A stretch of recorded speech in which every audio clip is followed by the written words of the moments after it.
नमस्कार भैया बहनों, आज की ऑनलाइन क्लास में आप सभी का स्वागत है। अभिनंदन है। पाठ हमने पिछले वीडियो में पढ़ा था, जो कि एक कविता थी। आज हम लोग इस पाठ के प्रश्न उत्तर करेंगे। उम्मीद करती हूँ आप लोगों ने गृह कार्य टाइम पे किया होगा और याद करने का प्रयास भी किया होगा। आप लोगों को कविता समझ में आई होगी। तो फिर इस पाठ के प्रश्न उत्तर आप लोगों ने, ऐसा लग रहा है कि कुछ भैया बहनों ने तो कर लिया होगा। अगर नहीं किया है तो भी कोई बात नहीं, मैं करवा रही हूँ, आप लोग कर लेना। हर तरह की सुख सुविधाएं पाकर भी पक्षी पिंजरे में बंद क्यों नहीं रहना चाहते हैं? पक्षी के पास पिंजरे के अंदर वो सारी सुख सुविधाएं हैं जो एक सुखी जीवन के लिए आवश्यक होती हैं, लेकिन वे परतंत्र हैं।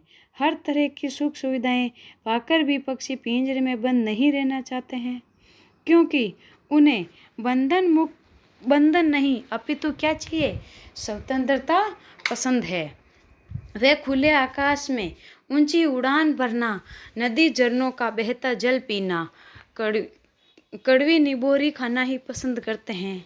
कवि ने पक्षी के माध्यम से बंधन मुक्त जीवन की कल्पना की है। यानी कि कवि कहना चाहते हैं कि भाई किसी आदमी को या फिर आप लोग किसी इंसान को ले सकते हैं। अगर किसी इंसान को हर प्रकार की सुविधाएं दे, लेकिन फिर भी एक कमरे के अंदर बंद रखे, तो वो उसके लिए जीवन क्या नर्क बन जाता है। इसलिए हमेशा चाहे कैसा भी इंसान हो, उसे उसकी स्वतंत्रता, उसे जो स्वतंत्र हक है वो उसे मिलना ही चाहिए। अगला क्वेश्चन,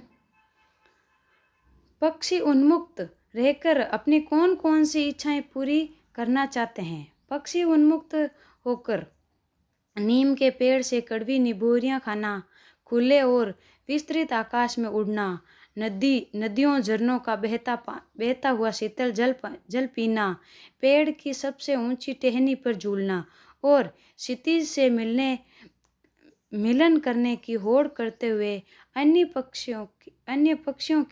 पक्षियों के साथ उड़ान भरना इत्यादि इच्छाओं को पूरी करना चाहते हैं।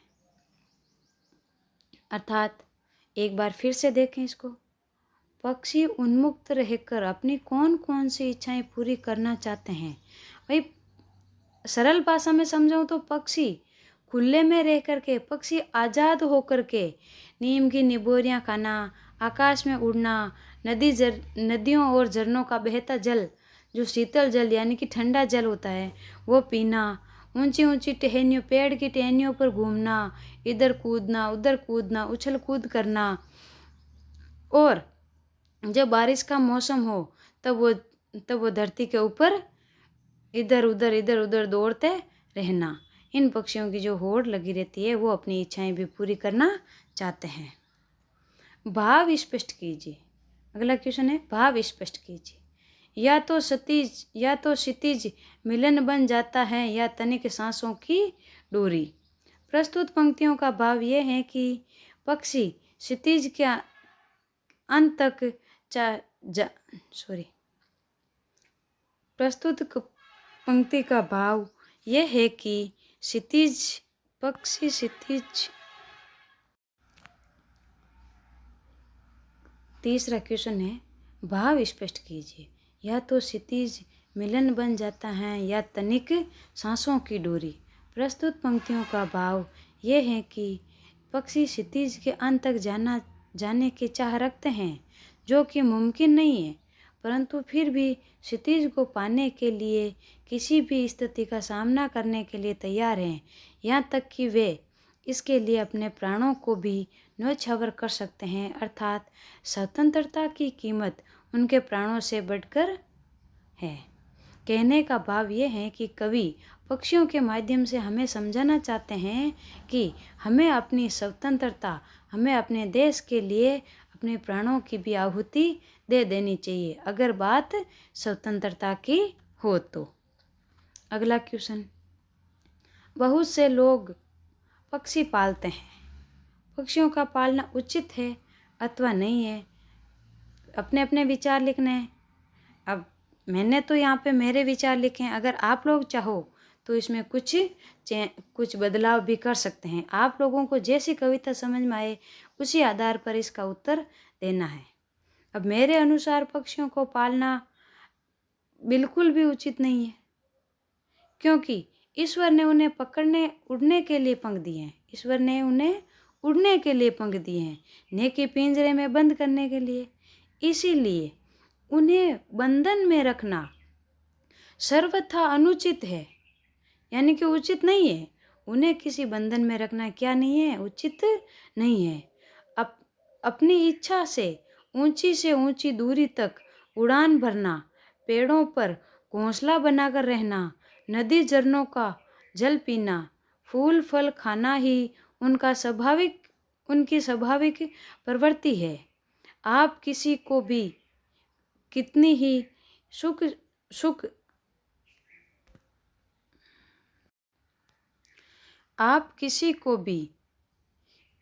ही सुखी रखने का प्रयास करें, परंतु उसके स्वाभाविक परिवेश से अलग करना अनुचित ही माना जाएगा। आज़ादी अनमोल है, सैकड़ों स्वर्ण मुद्राएं देकर भी उसे खरीदा नहीं जा सकता।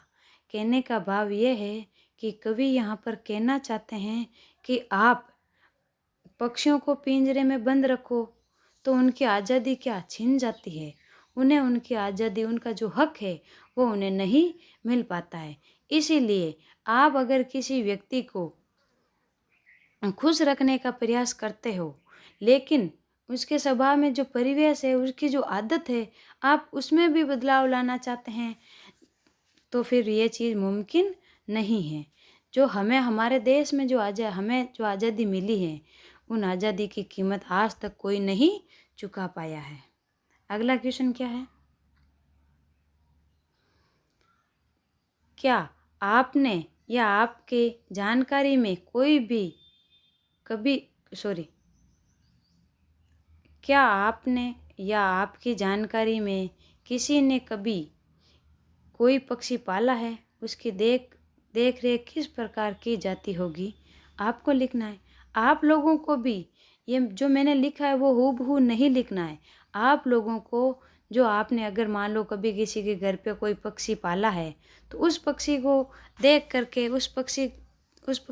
करके जो आपके मन में विचार आते हैं, उसकी किस प्रकार देखभाल करते हैं, या आप लोगों के घर में भी कोई पक्षी पाला हुआ होगा, या फिर आपके घर में नहीं है तो किसी पड़ोस में देखा होगा, वो सब चीज़ें आपने क्या महसूस किया है, वो बातें इस प्रश्न का उत्तर लिखना है। फिर भी एक बार मैं मेरे तरीके से समझा देती हूँ।